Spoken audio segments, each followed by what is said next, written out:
नमस्कार, जन टीवी के उत्तराखंड के इस खास बुलेटिन में एक बार फिर से आप सभी का बहुत स्वागत है। मैं हूं आपके साथ प्रियंका तिवारी। खबरों को विस्तार से जानेंगे, लेकिन उससे पहले एक नजर हेडलाइंस पर। सीएम धामी ने 187 युवाओं को सौंपे नियुक्ति पत्र। पीसीएस चयनित अभ्यर्थियों को मिली सौगात। अंतिम व्यक्ति तक योजनाओं का लाभ पहुंचाने का आह्वान।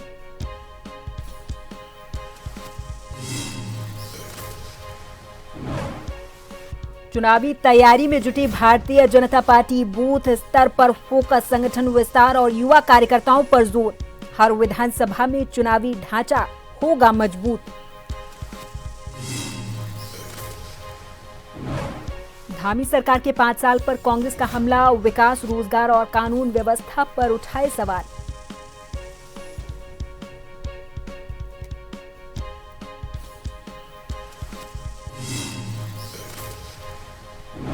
अंकिता भंडारी हत्याकांड की सीबीआई जांच पर देहरादून में प्रदर्शन। विभिन्न संगठनों और राजनीतिक दलों का सीबीआई दफ्तर के बाहर विरोध। जांच की प्रगति सार्वजनिक करने की उठी मांग।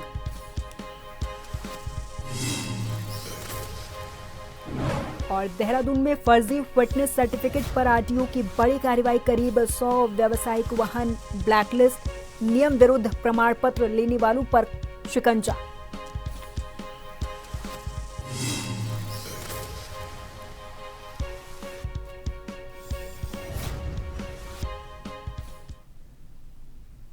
उत्तराखंड के मुख्यमंत्री पुष्कर सिंह धामी ने मुख्यमंत्री कैंप कार्यालय के मुख्य सेवक सदन में कार्यक्रम आयोजित किया। इस कार्यक्रम में उत्तराखंड लोक सेवा आयोग की पीसीएस मुख्य परीक्षा 2024 में चयनित 182 अभ्यर्थियों और कृषि कृषक कल्याण विभाग में वैयक्तिक सहायक के पद पर चयनित 5 अभ्यर्थियों के साथ ही कुल 187 युवाओं को नियुक्ति पत्र दिए हैं।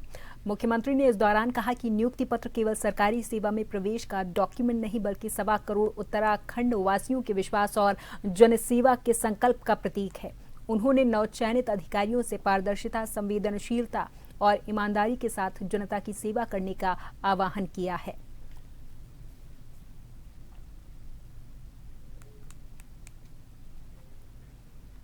उत्तराखंड में आगामी चुनावों को लेकर भारतीय जनता पार्टी ने संगठन को बूथ स्तर तक मजबूत करने की कवायद तेज कर दी है। पार्टी का फोकस कार्यकर्ताओं के विस्तार, युवाओं को जोड़ना और लाभार्थियों तक सीधा संपर्क बढ़ाने पर है। इसी रणनीति के तहत संगठनात्मक ढांचे को मजबूत करने और चुनावी तैयारियों को चरणबद्ध तरीके से आगे बढ़ाया जा रहा। इस दौरान भारतीय जनता पार्टी के प्रदेशाध्यक्ष महेंद्र भट्ट ने कहा कि चुनाव के समय पार्टी अलग चुनावी टीम और प्रदेश चुनाव संचालन समिति का गठन करती है। उन्होंने बताया कि प्रत्येक विधानसभा स्तर पर संयोजक और सह संयोजक नियुक्त किए जाते हैं। फिलहाल पार्टी बूथ प्रबंधन को मजबूत करने, अधिक से अधिक युवाओं को जोड़ने और हर बूथ पर सक्रिय कार्यकर्ताओं की टीम तैयार करने में काम कर रही है।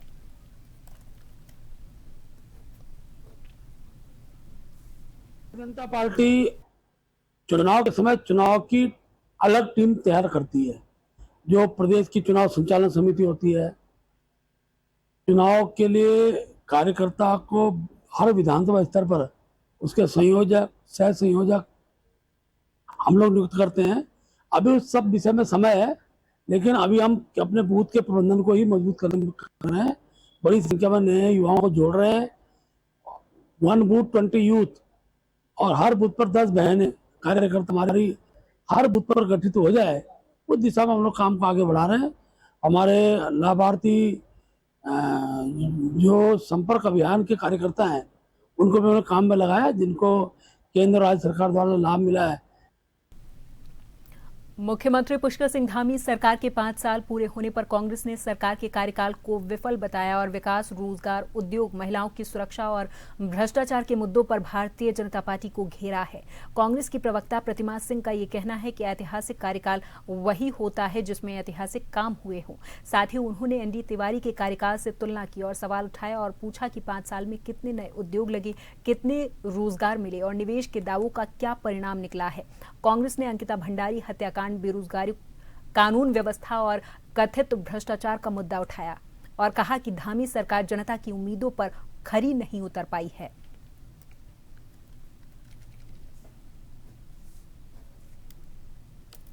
ऐतिहासिक तब होता जब ऐतिहासिक कार्य किए होते। और भारतीय जनता पार्टी क्योंकि संकीर्ण विचारधारा की है, और तो यही वजह है कि अपने धामी जी के इस कार्यकाल को एनडी तिवारी जी के कार्यकाल से वो उसका कंपैरिजन कर रही है। तो मुझे लगता है कि एनडी तिवारी जैसा बनना सबके बस की बात नहीं है। विकास पुरुष यूं ही नहीं उन्हें कहा जाता। मैं पूछना चाहती हूँ धामी जी से कि 5 सालों में आखिर उन्होंने किया क्या है जो अपनी तुलना एनडी तिवारी जी से कर रहे हैं। कितने सिटकुल लाए, कितने पिटकुल लाए, कितनी फैक्ट्रीज लाई, और जिस जो है इन्वेस्टर समिति को उनके खुद के जो पांडे जी हैं वो ये बता रहे हैं कि दूसरा औद्योगिक क्रांति थी वो उत्तराखंड की। तो मैं उनसे पूछना चाहती हूँ उसके बाद कितने उद्योग लगाए उन्होंने उत्तराखंड में। आज भी युवा बेरोजगार है, हर दिन युवा प्रदर्शन कर रहे हैं, इसको आप अपनी उपलब्धि मान रहे हैं। कांग्रेस के वरिष्ठ नेता और पूर्व विधायक करण माहरा ने राज्य सरकार पर गंभीर आरोप लगाए और आरोप लगाते हुए ये कहा कि उत्तराखंड में कानून व्यवस्था, स्वास्थ्य सेवाओं और जनहित के मुद्दों की लगातार उपेक्षा की जा रही। करण माहरा ने कहा कि रामलला हम आएंगे, मंदिर वहीं बनाएंगे का नारा देकर भारतीय जनता पार्टी ने देश की सत्ता पर कब्जा किया। अब एप्स्टीन फाइल्स जैसे जघन्य अपराधों में शामिल है। जहां बाकी देशों में अपराधियों पर कार्रवाई हो गई, भारत की सिचुएशन जस की तस बनी हुई है।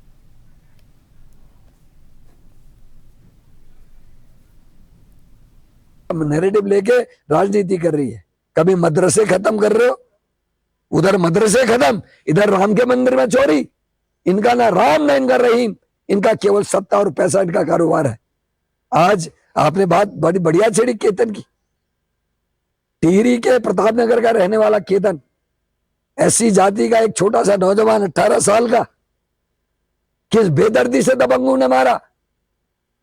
एक बांस के लठ में कांटे वाले तार का गदा बनाकर उसको गोद दिया, उसके पैरों में हाथों में कीलें ठोक दी और उसकी मृत्यु हो गई। उसके अलावा संतरेसा हरिद्वार में 14 साल की बच्ची का बलात्कार करके हत्या कर दी। मुख्य आरोपी बीजेपी के ओबीसी सेल का सदस्य है। माइनॉरिटी की 13 साल की बच्ची का बलात्कार देहरादून की आईएसबीटी में 5 दरिंदों ने कर दिया। पिंकी हत्याकांड, विज्ञान सेंसों पर जगदीश आर्य हत्याकांड, उत्तरकाशी के जनपद में 4 SC/ST की बहनों का बलात्कार, ये सब क्या है?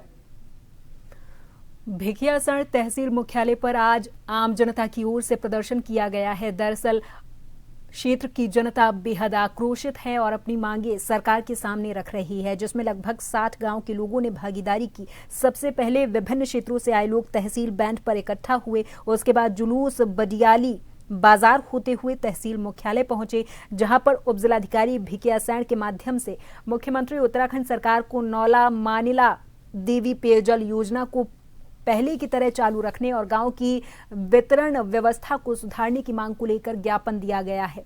इस बैठक को संबोधित करते हुए वक्ताओं ने सरकार को चेतावनी दी और कहा कि अगर 14 जुलाई 2026 तक हमारी मांगों पर सार्थक पहल नहीं हुई तो क्षेत्रीय जनता तहसील मुख्यालय पर बेमियादी धरना प्रदर्शन शुरू कर देगी।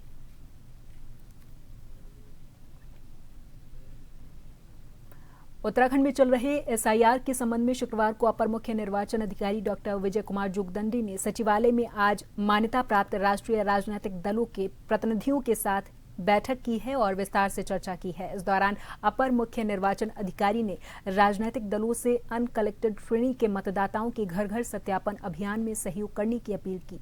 अपर मुख्य निर्वाचन अधिकारी ने इस पर बताया कि उत्तराखंड राज्य में 1 जुलाई 2026 की अहर्ता तिथि के आधार पर एसआईआर प्रक्रिया संपन्न की जा रही।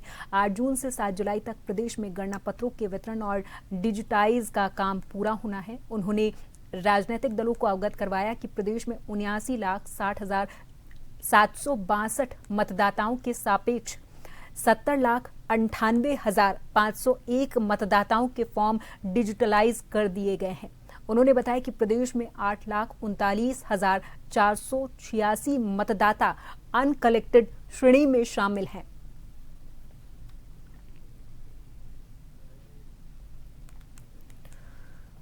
विकासनगर के वैरागी बैरागीवाला में भारतीय जनता पार्टी के नेता विनोद कश्यप हत्याकांड एक बार फिर से चर्चाओं में है। इस बार मामला हत्या की जांच से अधिक सहसपुर कोतवाली के कोतवाल प्रदीप कुमार रावत पर लगे गंभीर आरोपों को लेकर गर्मा गया है। पीड़ित परिवार और हिंदुवादी संगठनों ने कोतवाली घेराव का आह्वान किया, जिसके चलते पूरे सहसपुर कोतवाली क्षेत्र को पुलिस छावनी में तब्दील किया गया है।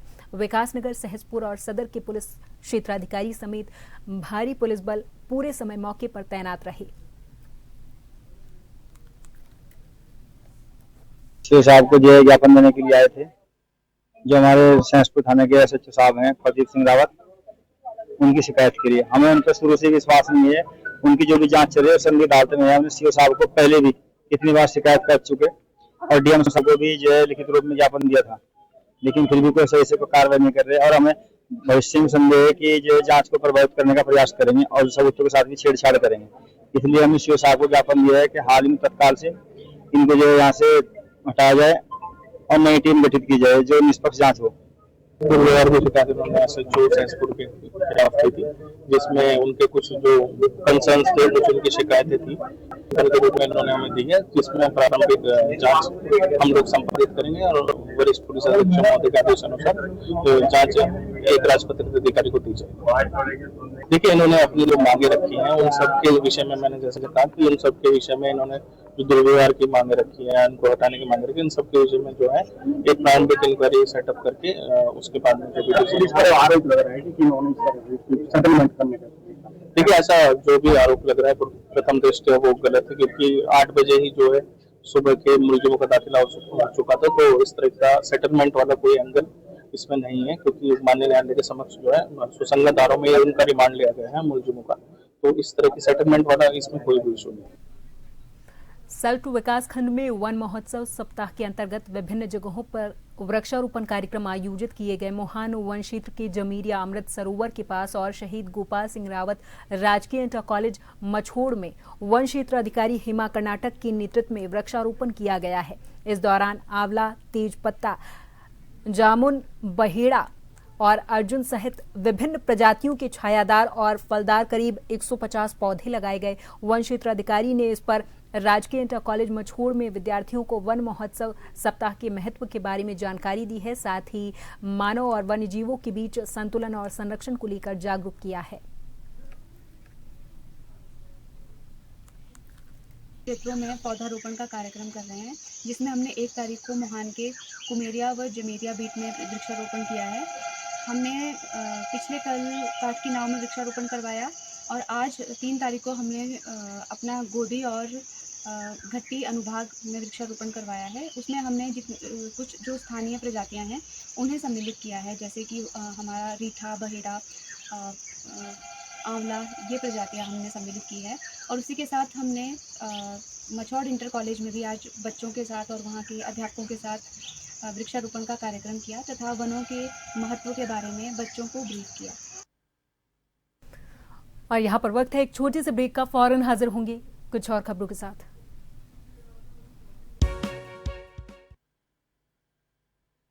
चंपावत के सबसे अधिक ओपीडी वाले लोहाघाट उप जिला चिकित्सालय की स्वास्थ्य व्यवस्थाएं पटरी पर आ ही रही थी, तभी स्वास्थ्य विभाग ने उप जिला चिकित्सालय की स्त्री रोग विशेषज्ञ डॉक्टर मोनिका गिरी का स्थानांतरण लोहाघाट से शक्ति फॉर्म कर दिया।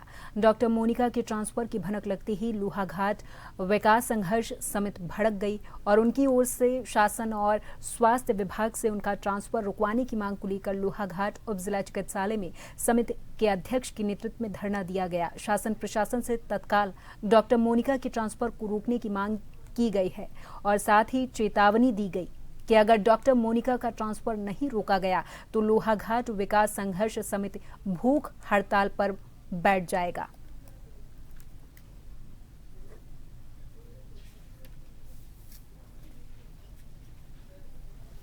उनका ट्रांसफर दूसरी जगह कर दिया है। अब ये सोचिए कि इतने बड़े 3 विकास खंडों की यहाँ यह उप जिला चिकित्सालय है।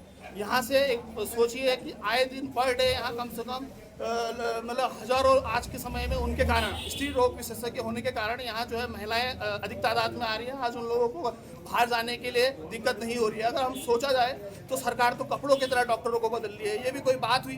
मोनिका गिरी जी ने यहाँ पर चार्ज लिया तब से यहाँ पर व्यवस्था बहुत बढ़िया बनी हुई है और ये हमारा सीमांती इलाके का सबसे बड़ा हॉस्पिटल है, 3 विकास खंडों का है और यहाँ की ओपीडी जो है दिन भर में 500 से 600 ओपीडी होती है और कल ही यहाँ पर मोनिका गिरजी ने 9 ऑपरेशन कर रहे हैं और हमारे लोगों को यहाँ से खटीमा हल्द्वानी नहीं जाना पड़ रहा, टनकपुर नहीं जाना पड़ रहा, भागना नहीं पड़ रहा। यहाँ हमको घर में सुविधा मिल रही है और जबरदस्ती हमारे यहाँ से डॉक्टर को हटाया जा रहा है। हम इसका पुरजोर तरीके से विरोध करते हैं और हमको चाहे इसके लिए जो लड़ाई लड़नी पड़ेगी हम वो लड़ेंगे। विधानसभा का एकमात्र चिकित्सालय है और इसे उप चिकित्सालय का दर्जा तो दे दिया गया, लेकिन उप चिकित्सालय के अनुसार यहाँ कोई भी मूलभूत सुविधा नहीं है और जो सुविधा होती भी है तो उसमें जो है इस तरह से कुठाराघात किया जाता है।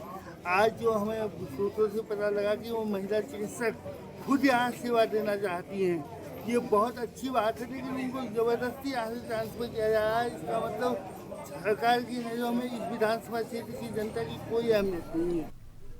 कालाढूंगी में तराई केंद्रीय वन प्रभाग के बरहेनी रेंज अंतर्गत गडप्पू बीट में घायल अवस्था में मिली बाघिन का रेस्क्यू वन विभाग के डॉक्टरों ने किया है। बाघिन की उम्र लगभग 8 से 10 महीने बताई जा रही, जिसको उपचार के लिए पीपल पड़ाव रेंज ले जाया गया। वहीं तराई केंद्रीय वन प्रभाग की उप प्रभागीय वनाधिकारी मनिंदर कौर ने इस पर बताया कि बाघिन के सभी अंग सुरक्षित पाए गए और इलाज के लिए पीपल पड़ाव रेंज ले जाया जा रहा है।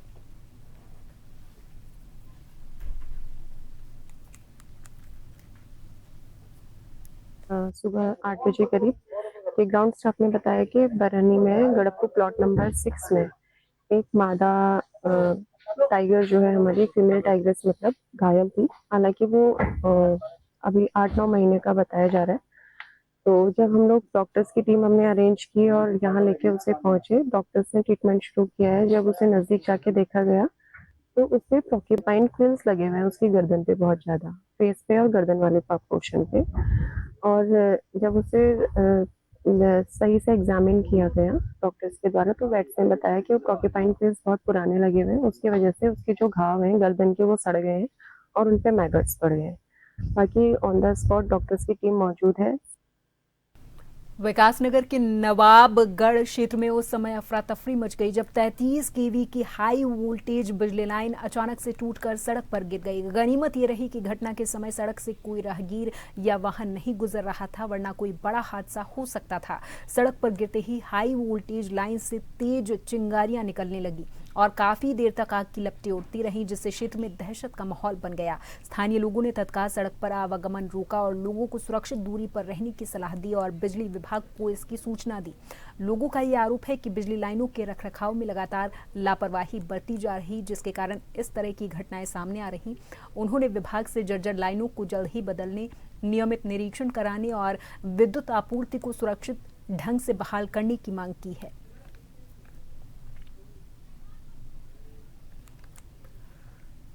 और विकासनगर की कालसी चक्राता मोटर मार्ग पर धोयरा घाटी के पास उस समय बड़ा हादसा टल गया जब एक पिकअप वाहन की कमानी अचानक से टूट गई और वाहन अनियंत्रित होकर सड़क पर पलट गया। गनीमत ये रही कि वाहन गहरी खाई में गिरने के बजाय सड़क पर ही पलटा है, जिससे एक बड़ा हादसा टला है। हादसे के समय वाहन में चालक सहित 2 लोग सवार थे और दोनों सुरक्षित बताए जा रहे।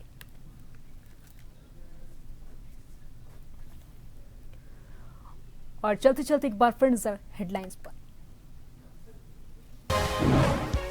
सीएम धामी ने 187 युवाओं को सौंपे नियुक्ति पत्र। पीसीएस चयनित अभ्यर्थियों को मिली सौगात। अंतिम व्यक्ति तक योजनाओं का लाभ पहुंचाने का आह्वान।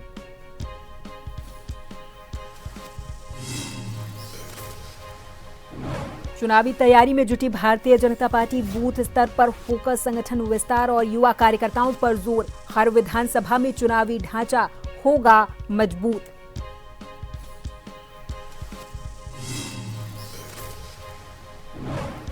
धामी सरकार के 5 साल पर कांग्रेस का हमला। विकास, रोजगार और कानून व्यवस्था पर उठाए सवाल।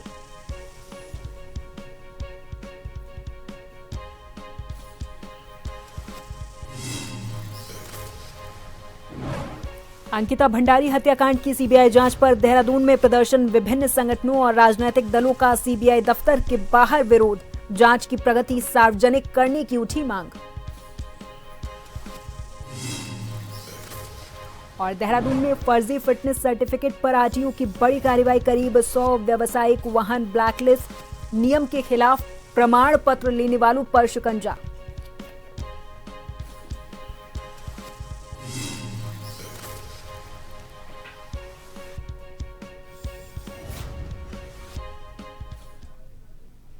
और इसी के साथ इस बुलेटिन में फिलहाल के लिए मेरे साथ बस इतना ही। आप देखते रहें जन टीवी। नमस्कार।